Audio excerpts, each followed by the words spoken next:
လွန်ကျိုးဆရာမခင်တူ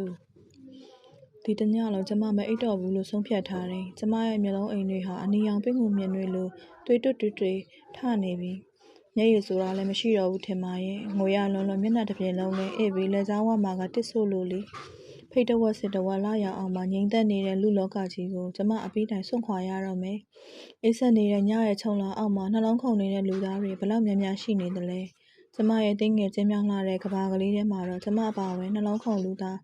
၄ယောက်ရှိလေရဲ့။ကျမအနားမှာအိပ်ဆက်နေကြတဲ့ကျမရဲ့ဘဝပေါ်လူသား၃ယောက်ကိုကျမမသိခင်အာဘတရကြည့်ချင်လာမိတယ်။အဖြူရောင်လင့်ပြည့်နေတဲ့ခြေထောင်ထဲမှာ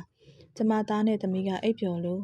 ့အပြစ်ကင်းစင်တဲ့ကလေးတွေရဲ့နှလုံးသားမှာအယောင်တွေစွန့်ထင်းသွားကြပြီလား။ကျမမစဉ်းစားချင်ဘူး။မငိုရှိုင်းမိစေဖို့ကျမအားတင်းထားတဲ့မှာပဲသမီးကြီးကရောင်ရမ်းတန်တွေဘလုံးပတွေနဲ့တစ်ဖက်ကိုလှိမ့်လိုက်တော့သားငယ်ကလေးကလန့်သွားတယ်ထင်ပါရဲ့။ရင်ဘတ်ပေါ်ကလည်းခနေဆက်ခနေကြွသွားတယ်။ခြေရင်းမှာဖုံချထားတဲ့ဆောင်းပိုင်းလေးကိုဆွဲယူပြီးကလေးတွေပေါ်ခြုံပေးလိုက်ပြီးတော့ခြေထောင်ကိုတတကလေးမှလို့ကျမအပြင်ကိုထွက်လိုက်တယ်။ကျမတသက်လုံးဦးစားပေးလုပ်နေကြခြေတူကြီးတစ်ချောင်းကိုညာဘက်ထက်တော့မှဆွတ်လိုက်တယ်။ကျမဟာလူသားဘဝကိုမားရွံ့စွာရောက်လာခဲ့တဲ့သူပါ။ကျမရဲ့မွေးရပါခြေတစ်ဖက်ပါမလာမှုကကျမဘဝကိုအယုတ်ဆိုးအကြီးတန်းစေရုံမှကကျမရဲ့နှလုံးသွေးတွေကိုပါတစ်ဆက်ချင်းဖောက်ထုတ်နေတော့တာပါလား။ကျမဟာကျမရဲ့မိမသားဘဝကိုမျက်နှိုးတံမိုးထားခဲ့သူပါ။မိမသားတယောက်အနေနဲ့ရိုးသားပြီးစိတ်နှလုံးနူးညံ့နေရင်ဘဝကိုရဲရဲရင်ရင်ဆိုင်ဖြတ်ဆုံးဖြတ်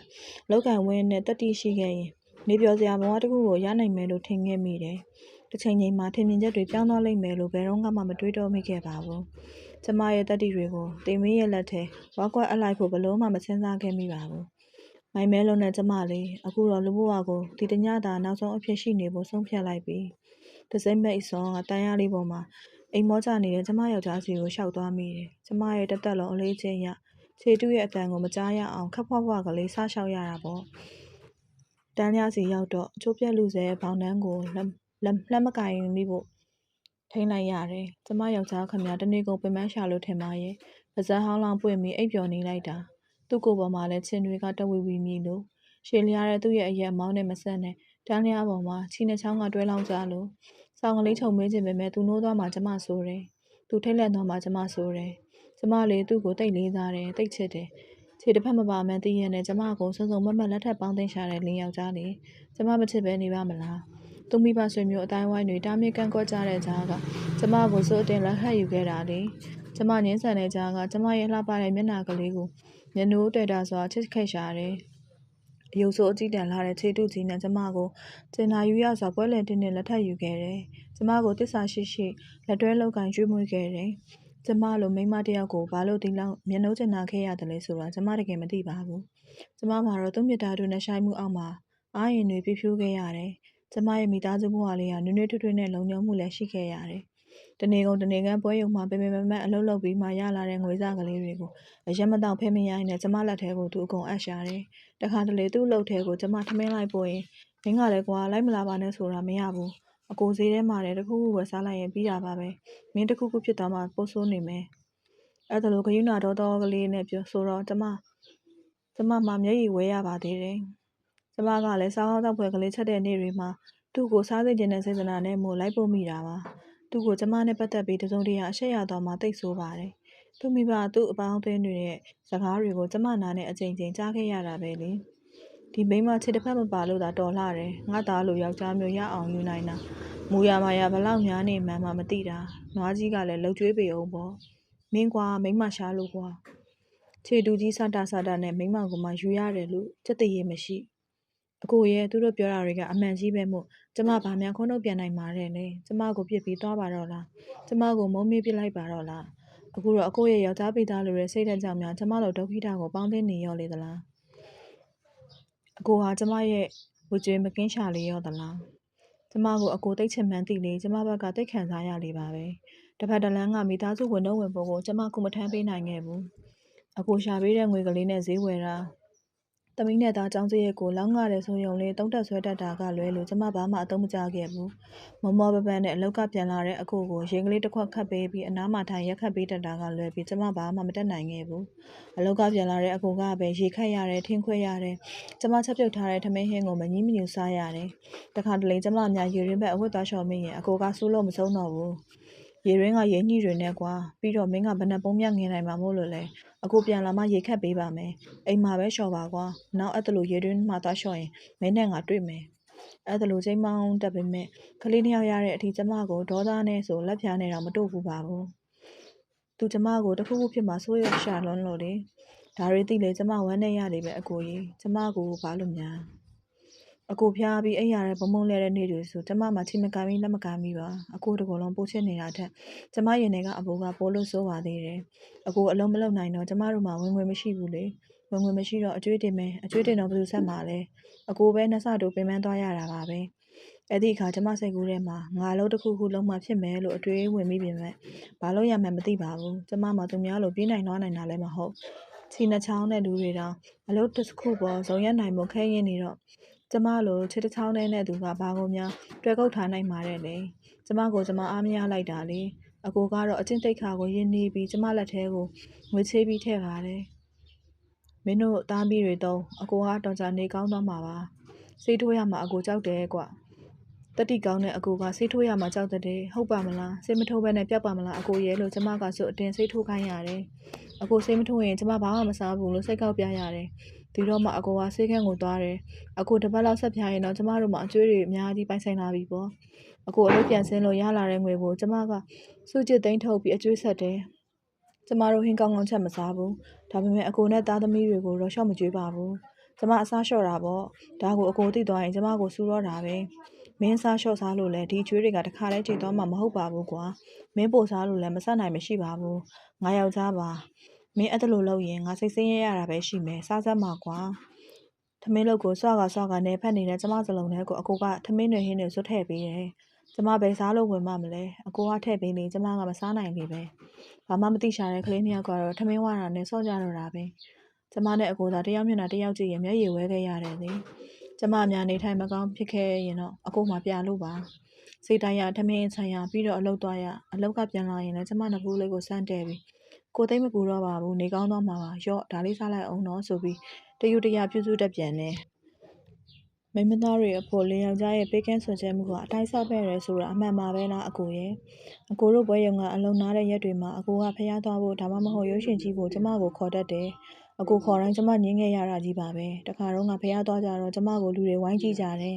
ကျမရှက်ရတာထက်အကိုမျက်နှာကြီးနေရဲနေတာကိုကျမသနာခဲ့ရတယ်ပြီးတော့မကြားတရားစကားတွေကကျမအသေးဆိုင်ကိုစူးတွေနဲ့ဝိုင်းချစ်ကြသလိုနာကျင်လိုက်ရပုံများဟောကြည့်စမ်းမိမကချီတုကြီးနဲ့တော့ယောက်ျားကတနာကမနဲ့လိုက်လဲမလိုက်ဘူးအခုမျက်နှာကွက်ခနဲ့ဖြစ်သွားတာကိုကျမမြင်လိုက်ရတယ်။အဲ့ဒီကလေးကကျမလေးအကိုနဲ့တွဲပြီးအပြင်မထွက်တော့ဘူး။ညားကစားကလည်းရှက်လွန်းလို့အကိုနဲ့တွဲမလျှောက်ရဲခဲ့ဘူး။ကလေးနှစ်ယောက်ရတော့လေကျမရဲ့တင်ငယ်စိတ်ကြောင့်အတူတွဲသားဖို့မဝင်မရဲဖြစ်ခဲ့ရတယ်။ကျမဟာအကိုနဲ့ဘလို့မှမထိုက်တန်တဲ့မိန်းမပါအကိုရဲ့ဘလို့ကျမဆိုကများအကိုကိုမညာမတာပြုတ်ရတာပါလေ။အကိုကျမကိုစိတ်ပြတ်သွားရင်ကောင်းပါပဲ။ကျမကိုဖြစ်ပြီးအကိုနဲ့ထိုက်တန်တဲ့တခြားမိန်းမတစ်ယောက်ကိုလက်တွဲသားပါတော့လား။ကလေးနှစ်ယောက်ကိုလက်ဆွဲပြီးကျမလေးအမေတို့အိမ်ဆင်းသွားမှာပေါ့အကိုကိုညတာတနာလွန်းစွာတွေးမိပေမဲ့အကိုဖောက်ပြန်ပြီးကျမတို့သားမီးတွေကိုပြစ်သွားမှာတင်မလောက်ကြောက်ခဲ့ပါတယ်တခါတလေအကိုများဖောက်ပြန်နေမလားလို့မိမသားပေပေကဲခတ်မိပါသေးတယ်ဒါပေမဲ့ကျမတွေးပူမိတယ်လို့ပါဇက်ကလေးမှမဟုတ်ခဲ့ဘူးနော်သားနဲ့သမီးကိုတိတ်ချစ်ရှာတဲ့အကိုရဲ့လေပွဲရုံပိုင်ရှင်ကသူ့ရဲ့သားနဲ့သမီးတွေရဲ့အဝတ်စားကြနာတွေဆွန်ကျဲတာမျိုးတွေကိုတော့အကိုလက်မခံခဲ့ဘူးလူမချမ်းသာရင်လည်းနေပါစေကွာငါသားသမီးတွေကိုသူများကြားနာတော့မစင်ချင်ဘူးမရှိမဲ့ကြားကအကောင်းစားမဟုတ်ပေမဲ့အသစ်ဆက်ဆက်ကလေးတွေကိုပဲအကိုဝယ်စင်တယ်အစားအသောက်ဆိုလဲသားသမီးမကုံတာကျမမစားချင်တာတွေကိုပဲရွေးစားရှာတယ်အကိုရဲ့ကျမဘူးကောင်းလို့စင်ခံရပါတယ်ကျမရဲ့မိသားစုဘဝလေးကိုကျင့်တတ်ပါတယ်ကျမတည်ရင်အကိုလေးဒုက္ခိတမတယောက်ကိုပေါင်ဖက်လုံကျွေးတမှုပြုနေရတဲ့ဝစ်စင်းရဲကလွတ်မြောက်ပါပါကျမမရှိတော့ရင်အကိုနဲ့ထိုက်တယ်နဲ့တခြားမိန်းမတယောက်ကိုအိမ်အောင်ပြုလိုက်ပါကျမခွင့်ပေးပါတယ်သားနဲ့သမီးကိုတော့ဖျားကျမရင်ထဲကိုအလုံးကြီးတစ်လုံးဆောက်ဝင်လာတာလို့ရင်ဝါကိုဓာတ်နဲ့ထက်ချမ်းခွဲလိုက်သလို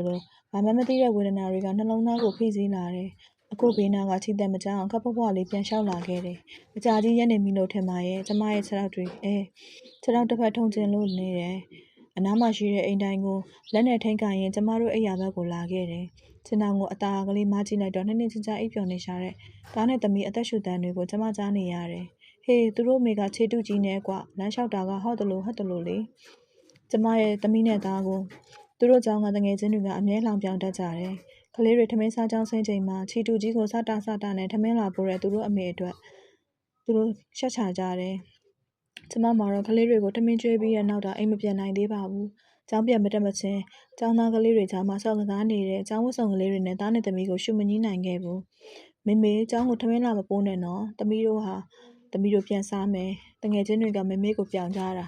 သမီးရှက်တယ်မျက်ရည်လေးကလေးနဲ့သမီးကြီးကပြောရှာတယ်ဖြစ်ပါမလားကလေးတို့ရဲ့ကျောင်းကအဝေးစီပြီးတော့ကားလက်မကြီးကိုဖျက်ပြီးပြန်ရသွားရတာမေမေစိတ်မချနိုင်ဘူးသမီးတို့မကြိုက်ပေမဲ့လည်းမေမေကျောင်းကိုလိုက်မလာပဲမနေနိုင်ခဲ့ဘူးထမင်းဟင်းပူနွေးကလေးကိုခြိုက်ကလေးနဲ့ထည့်ပြီး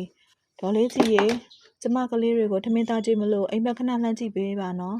လို့မှားပြီးကျောင်းကိုထမင်းသားပို့ရတဲ့နေ့လယ်12နာရီတိအချိန်ဟာကျမရဲ့တနေ့တာအတွက်တစ်ချိန်တည်းသောအိမ်ပြင်ထွက်ခြင်းပါပဲမွန်းတဲ့နေပူအောက်မှာထမင်းညိုက်တစ်ဖက်ရေဘူးတစ်ဖက်နဲ့ကျိုးနှင်းရှောက်လာရတဲ့အခါလောက်ကျမပြောတာမရှိပါဘူးနှစ်ဖူးပြင်မှာသေးနေတဲ့ချွေးစားတွေနဲ့ကျောင်းပေါဝါကနေကျောင်းစင်းကောင်းလုံးကိုစောင့်မျှော်ရင်ကလေးတို့စားရှာရော့မယ်လို့ခံစားနေရတာလေးကိုပဲကျမကြည်နူးနေမိတာပါကျမကိုမြင်တာနဲ့ကျောင်းသားကလေးတချို့ကခြေထောက်ထော့ပြီးလောင်ပြောင်သွားတတ်ကြတာလည်းမြင်ပါရဲ့ကျမမှငယ်ကလေးကအဲ့ဒါလိုလောင်ပြောင်ခံခဲ့ရတော့ကျမအဖို့တော့မဆန်းလာပါဘူးကျမကျောင်းနေတုန်းကဆိုအဲ့လိုပြောင်ရပါမလားဆိုပြီးစိတ်တူနဲ့ပြေးလိုက်ခဲ့ဘူးတယ်ပြေးတဲ့လူကခြေထောက်နှစ်ချောင်းနဲ့အားရပါရပြေးနိုင်ပြီလို့ကျမကတော့မလိုက်နိုင်ပါဘူးဒေါသရှိန်နဲ့ပြေးလိုက်ပြီလို့ခြေတူကြီးပြုတ်ပြီးဒလိတ်ခောက်ကွေးလဲကျသွားခဲ့ရတာလဲအခါခါသူတို့ကိုမလုံးလိုက်ရတဲ့ကျမဒေါသဟာခြေတူကြီးကိုပဲစုံထုငိုရတော့တာပါပဲကျမရဲ့အကိုရဲ့အမတွေကခြေတူကြီးဝတ်ဝတ်ထားလို့ငိုခဲ့ရတာလဲအချိန်ချင်းပဲဆေးရုံကိုခဏသွားပြီးခြေတူကြီးလဲရတာလဲအခါခါပါပဲအပြိုစင်ဘဝရှက်သွေးကြဲစားအရွယ်မှာဟောဒီခြေတူကြီးကြောင့်ပွဲလန်းတပင်အပြင်လောကဆိုတာမထွက်ခဲ့ရပါဘူးဒါပေမဲ့ဒီခြေတူကြီးကြောင့်ကလေးတို့အဖေနဲ့ဖူးစာဆုံခဲ့ရတာပေါ့စာအုပ်ဆိုင်ကစာအုပ်ငါပြန်လာတဲ့ကျမလမ်းအကွေ့မှာ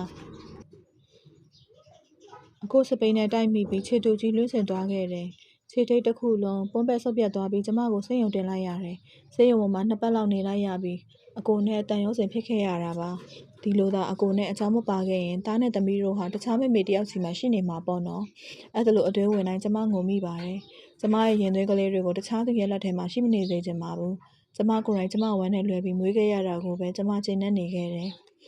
သမီးကြီးမွေးလာတော့ချောလိုက်တာတတုံးတစ်ခဲကြီးဖြူဖြူပွေးပွေးဝဝကဲကဲနဲ့ချစ်စရာကောင်းတဲ့သမီးကိုလက်ကမချပွေးပိုက်ထားမိတယ်အကိုကဆိုယူလို့ပါအမေတူသမီးလေးဆိုပြီးသမီးကိုနမ်းတိုင်းကျမကြည်နူးခဲ့ရတယ်သားကလေးမွေးပြန်တော့လဲအကိုကအမေတူသားလေးတဲ့ကျမကလေးတွေဟာကုသိုလ်ကံတဝက်ကောင်းပြီးတဝက်မကောင်းဘူးလို့ပြောရမလားပဲအကိုရောကျမပါတိမ်ပြင်းတဲ့လူရန်သားတွေမဟုတ်ကြပါဘူးနှစ်ဖက်မိဘတွေကကိုအိုးကိုအိမ်နဲ့တင်းနေနေထိုင်စားတောက်နိုင်ကြသူတွေပါကျမမှသာမွေးရပါအားနည်းချက်ကြီးကြောင့်အခုလိုဘဝမျိုးဖြစ်နေရတာလေကျမဖြစ်မစီနိုင်တဲ့နေ့တစ်နေ့ကိုကလေးတွေကတည်ဆောင်လာခဲ့ကြတယ်အဲ့ဒီညနေကကျမတိတ်နေမကောင်းလို့အိပ်ရတဲ့ခွေနေမိတယ်မျက်စိမိတ်ပြီးမိတ်နေရင်ငါမေးကနေအိပ်ပျော်သွားတာပါ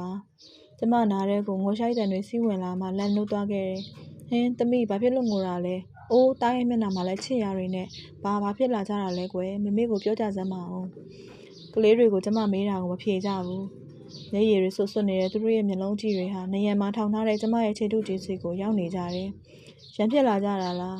းသားကခေါင်းငိပ်ပြတယ်တမီးနဲ့သားကြမှာကျမဝင်လိုက်ရင်ဘလို့ဖြစ်တာလဲမမေကိုပြောပြကြပါဦးတမီးကမျက်တောင်ကော်ကြီးတွေကိုပုတ်ခတ်လုံရင်မမေကိုပြောင်လို့မောင်လေးကခဲနဲ့ထုလိုက်တာအဲ့ဒီကောင်လေးရဲ့အမေကမောင်လေးကိုအင်္ဂါမစုံတဲ့မိန်းမရဲ့သားတဲ့ဟင့်အိုးကျမကောင်းတဲ့မိုက်ခနဲ့ဖြစ်သွားတော့တယ်လူတွေဟာတဲလဲခတ်ကြပါလားသူတပားရဲ့အားနေချက်ကိုမှသားเจ้าမနေတော့ဘူးမမေသားကပခုံးမှာဇလဲတိုင်းထားတဲ့လွယ်ကိုဖြုတ်ပြီးလွတ်ပစ်လိုက်တယ်တမီးလည်းเจ้าမနေချင်တော့ဘူးကျမတကိုယ်လုံးကျဆက်တို့ခံထားရသလိုထုံခဲသွားခဲ့တယ်ရင်ထဲမှာမောဟိုက်လာတယ်နှလုံးခုန်ချက်တွေကစီးလို့ဝါလို့မျက်ရည်တွေကပုတ်ပေါက်ကျမအမြင်တွေမှုံဝါပြီးလဲကျသွားတော့တယ်ကျမတတိယလာတော့အကိုရောက်နေပါပြီသားနဲ့သမီးကိုရိုက်တဲ့အတန်ကလေးတွေရဲ့ငိုတန်အားလုံးဟာကျမအတွက်ကဘာပြတ်နေရတယ်လို့ပါပဲနင်တို့ကိုဝမ်းနဲ့လွယ်ပြီးမွေးခဲ့ရတဲ့အမေဟာမအေးစိတ်ဆင်းရအောင်လှုပ်တဲ့ဟာတွေကဲဟာတော်ပါတော့အကိုကလေးတွေမှာအပြစ်မရှိပါဘူးသူတို့ရှက်ကြမှာပေါ့ကလေးတွေကိုမရိုက်ပါနဲ့တော့ကလေးတွေကိုရိုက်မဲ့အစားကျမကိုသာတတ်လိုက်ပါအကိုရဲ့ကျမပြောတော့အကိုကကလေးတွေကိုဆက်မရိုက်တော့ဘူးအကိုကကျမကိုအနားလေဆုံးသူလေကလေးတွေကျမကိုချစ်တာကျမအကျွမ်းမဲ့ယုံကြည်တယ်အခုချိန်မှာသူတို့ရှက်ရကောင်းမှသိလာကြပြီစိတ်ဆိုးတတ်တဲ့အရွယ်ရောက်လာကြပြီဒီထက်အရွယ်ရောက်လာရင်ကျမအတွက်ပိုးပြီးအရှက်ရပိုးပြီးစိတ်ဆင်းရဲရရှာတော့မယ် ဒါကြောင့်မေမေသိချင်တာသားနဲ့သမီးရဲ့မေမေသိရင်ဟောဒီဒုက္ခိတမကြီးရဲ့ကလေးတွေလိုဘသူကမှလက်ညှိုးထိုးပြနိုင်ကြတော့မှာမဟုတ်ဘူးသိတော်သူကြရင်မေတ္တဲ့ကွယ်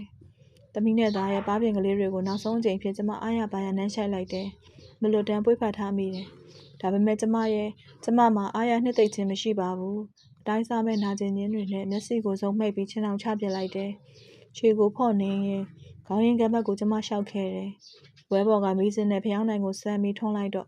အမောင်ဟာပြေရော့သွားတယ်ဖျားစင်ထက်မှရှိနေတဲ့ဖျားပန်းဦးတွေနားမှာဖျောင်းနိုင်ကိုတင်လိုက်တော့ဆွဆွဖြူနေတဲ့ကြောက်စင်းတို့တော့ဖျားရှင်ရဲ့နတ်မောင်ကြည်စင်နေတဲ့ညလုံးတော်ကအယောင်တွေတဖိတ်ဖိတ်လက်လို့ဖျားရှင်ကိုအာယုံပြစ်ရှိခိုးဖို့ကျမရဲ့ခြေတုကြီးကိုချွတ်ပြီးကျမ်းမြေမော်ချထားလိုက်တယ်ကျမရင်ထဲမှာရှိသမျှအရာအလုံးကိုမေးပြောင်းပြစ်နိုင်ဖို့ဖျားရှင်ရဲ့လေးနက်တည်ငြိမ်တဲ့မျက်နှာတော်ကိုစူးစူးဆိုင်ဆိုင်အာယုံပြုရင်တခုတည်းသောစုကိုသာကျမတောင်းနေမိလိုက်တယ်ဖျားတပည့်တော်မှမရှိတဲ့နောက်မှာလင်သားနဲ့သားသမီးများဖျားတပည့်တော်မှနဲ့ပတ်သက်သမျှအရာအလုံးမေးပြောင်းနိုင်ကြပါစေဖျားပြီးတော့အကိုရှိရဘက်ကိုလှည့်ပြီးကျမကြော့လိုက်တယ်ကျမကိုခွင့်လွှတ်ပါအကိုကျမရင်ဘတ်ကြားတွေကထည့်ထားတဲ့အစိပ်ပလင်းကိုဆွဲထုတ်လိုက်တယ်ကျမအသက်ကိုဆွဲထုတ်ပြီးကျမဘဝကိုအလွှာချပစ်မဲ့အစိပ်ပလင်းလေးပလင်းကိုတစ်ချက်ဆိုင်ကြည့်မိပြီးတော့ဖျောင်းနိုင်မီကိုနှိမ့်ပစ်လိုက်တယ်ကျမရဲ့တကူလုံးအမောင်နဲ့ထိုးကျသွားသလိုပါပဲညာရည်လေးတိုးတန်ကနားထဲမှာတဝဝဆူညံလို့ကျမရဲ့စိတ်တွေကလည်းတမလုံးနဲ့ပြစ္ဆုတ်ပံကြားမှာလူးလွန်းလှုပ်ရှားလို့ဖျားစင်မောင်ကအိမ်မြောင်ဆုပ်ထိုးတန်ကစူးကနေမြည်သွားတယ်ထိတ်ခနဲရင်ခုန်သွားတဲ့လက်ကိုထိတ်ခနဲရင်ခုန်သွားတဲ့ရင်ကိုလက်နဲ့ဖိရင်အစိပ်ပလင်းကိုစမ်းဖွင့်လိုက်တယ်မျက်စိကိုစုံမဲလိုက်တော့အကိုရဲ့အကျဉ်းသားမျက်ဝန်းတွေနဲ့သမီးနဲ့သားရဲ့အပြစ်ကင်းစင်တဲ့မျက်နှာကလေးတွေပေါ်လာတယ်ခေါင်းကိုခါရမ်းပြီးကြွသားတွေကိုဖိညစ်ပစ်လိုက်တယ်ဖျားရှင်ကိုအာယုံပြုမေမေသားရဲ့အတန်ပဲတားနိုးလာတာထင်ပါရဲ့အစိပ်ပလင်းကိုဆုပ်ထားတဲ့လက်တွေကတစက်စက်တုံရင်လာတယ်မနဲ့လင်းလုံးကလေးတွေနိုးလာရင်သူတို့အမေကိုရှာကြတော့မယ်တည်နေတဲ့သူတို့အမေရဲ့အလောင်းကောင်ကြီးကိုမြင်လိုက်ရရင်ကလေးတွေဘလို့နေကြမလဲအကူကရောကျမရင်နဲ့မောဟိုက်လာတယ်ခဏနေတော့အရာအလုံးတိတ်ဆိတ်သွားပြန်တယ်ကျမဘာဆက်လုပ်ရမလဲအိုးငါဆုံးဖြတ်ချက်ချပြီးသားပဲအကောင်းဆုံးနည်းလမ်းကိုရွေးချယ်ပြီးသားပဲငါသိမ်းမှဖြစ်မှာငါသိသွားမှအေးမှာဒီတခါတော့ကျမဟာဘာကိုမှရှိရဝေးစဉ်းစားမနေတော့ပဲအစိပ်ပလင်းကိုနှာခမ်းဝမှာတိတ်လိုက်တယ်အိုးကျမရင်နဲ့မဟာတတာနဲ့တခုခုလိုနေသလိုမျိုးခံစားရတယ်တစုံတစ်ခုဟုတ်တယ်အဲ့ဒီတစုံတစ်ခုကကျမတက်တက်လုံးကျမအပေါ်လွှမ်းမိုးဖက်တွင်နေခဲ့တဲ့ကျမရဲ့ခြေတုကြီးပဲပေါ့အစိပ်ပလင်းကိုချပြီးခြေတုကြီးကိုအမောင်နဲ့ဆန်းယူလိုက်တယ်ကျမရဲ့ခြေတုကြီးကအသက်မရှိသလိုအေးဆက်တောင်တင်းလို့သူဟာပင်ကိုအပြင်အသက်မဲ့နေပေမဲ့ဒီခြေတုကြီးကကျမအတွက်တော့အသက်ရှိနေတဲ့ခြေတစ်ဖက်လေးငါသိသွားရင်ကောလောကကြီးထဲမှာငါဆိုတာမရှိတော့ရင်လေဘာသုံးကြအောင်မလဲငါဟာအသက်မဲ့နေတဲ့ဟောဒီခြေတုကြီးလိုပဲဘာမှအသုံးဝင်မှာမဟုတ်ဘူးငါဆိုတာရှိနေသေးရင်တော့ဟောဒီခြေတုကြီးလိုပဲအသုံးဝင်နေအောင်မှာမဟုတ်လားဟုတ်တယ်ငါခြေတုကြီးတစ်ခုပဲဒါပေမဲ့အသုံးဝင်နေသေးတာပဲခြေတုကြီးကိုကိုင်ပြီးကျမစဉ်းစားနေခြေတုကြီးကိုကိုင်ပြီးကျမစဉ်းစားနေစမ်းပါပဲအရှိစီကရောင်နေလာနေတော့ပြီထင်ပါရဲ့လောကကြီးကိုအလင်းတွေပေးမဲ့နေမင်းကြီးဟာမောင်မိုက်တဲ့ညကိုအလှည့်ပေးပြီးနေတဲ့တစ်ဖက်မွေးဖွားဖို့ရောက်လာခဲ့ပြန်ပြီကောလောကကြီးကိုယ်တိုင်တော့မှထာဝရအလင်းကိုမပိုင်ဆိုင်ရရှာဘူးမောင်တဲ့အခါမောင်လင်းတဲ့အခါလင်းရသေးတာပဲရောင်နေတွေကအမောင်တွေကနေအန်ကြလာတယ်အိမ်ကောင်းရင်းကလင်းချက်တွန်တဲ့ဟာကျမနေစဉ်ကြားနေကြအတိုင်းပဲပြပြတတကြီးတွန်းလိုက်လို့မနဲ့လင်းတော့မှာပါလားမနဲ့လင်းရင်အကိုအလုပ်သွားရအောင်မယ်သမီးနဲ့သားချောင်းသွားရအောင်မယ်သူတို့အတွက်ကျမမှာလုပ်ပေးရမယ့်တာဝန်တွေဝတ္တရားတွေဂရုဏာတွေမေတ္တာတွေကျမဘာမှမစဉ်းစားနေတော့ပါဘူးခြေတုကြီးကိုခက်မြင်မြန်ပဲကောက်ဆွတ်လိုက်တယ်တောက်ဟောခြေတုကြီးကအစိပ်ပလင်းကိုတိုက်ချလိုက်တဲ့အတန်ပဲအခုတော့အစိပ်ရည်တွေဟာကျမ်းမြေပေါ်မှာတစားစီဖိတ်အန်ကြလို့ဒါကိုအကိုမသိအောင်ကျမတန်ရှင်းပြရအောင်မယ်လေကျမ်းမော်မှာတွေမဟုတ်ပါဘူးကျမနှလုံးသားကိုပါတန်ရှင်းပြရတော့မှာပါပဲကလျာမဂ္ဂဇင်း2002ခုနှစ်နိုဝင်ဘာလ